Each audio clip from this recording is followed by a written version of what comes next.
fazer um story, né? E eu vou fazer parte 1 e parte 2, como sugestão da minha amiga Ju de Matos. Um beijo para você, Ju, que ainda está se preparando para o exame da OAB.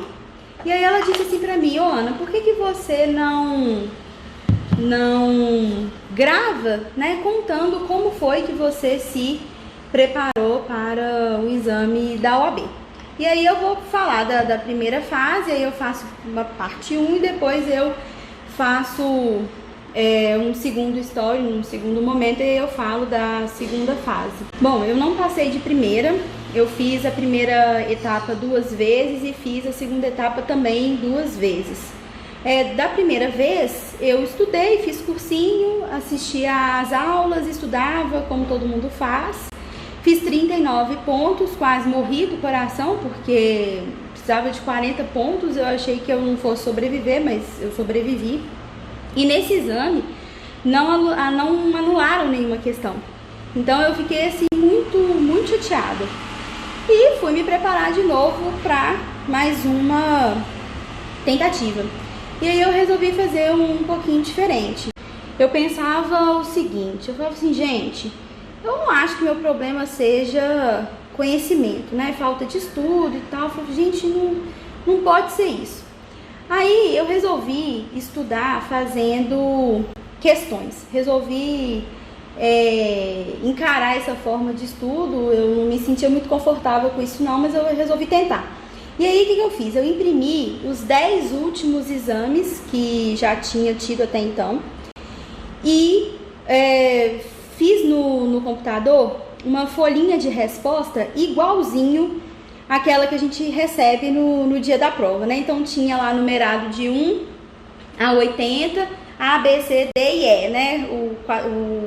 A bolinha lá com A, B, C, D e E. Eu tirava 2 dias da semana e eu simulava a prova exatamente como ela aconteceria no dia. Então eu sentava na minha mesa com a prova, a folhinha de resposta, a caneta azul, o cronômetro e pronto.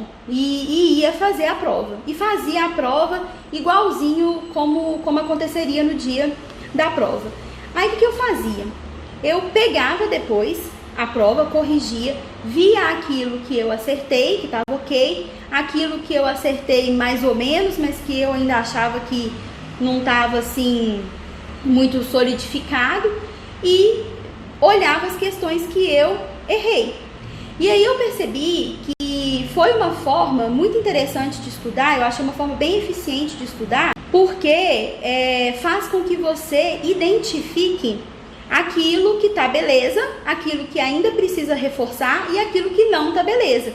Porque é normal da gente, né, do ser humano, meio que deixar de lado, evitar aquela área que a gente não gosta. E controle de constitucionalidade, por exemplo, né, que é o terror, né, que todo mundo acha um saco de estudar. Então assim, isso é normal, é natural que a gente coloque de lado.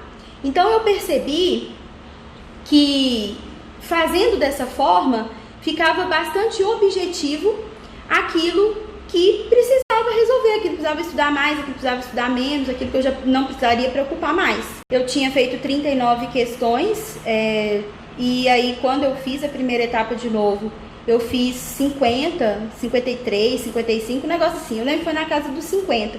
Então assim, melhorou muito. E eu achei que foi ótimo, achei que foi uma forma muito eficiente de estudar por causa disso, né? Te obriga a verificar aquilo que precisa melhorar. E aí eu ficava pensando assim: gente, não é possível que na prova que eu vou fazer, no exame que eu vou fazer, vai vir algo tão mirabolante e tão diferente dessas questões que eu fiz, gente. Não é possível. Porque chega um ponto que não tem muita coisa para variar mais. A questão é aquilo ali e pronto. E aí você vai ver que começa a fazer questões parecidas.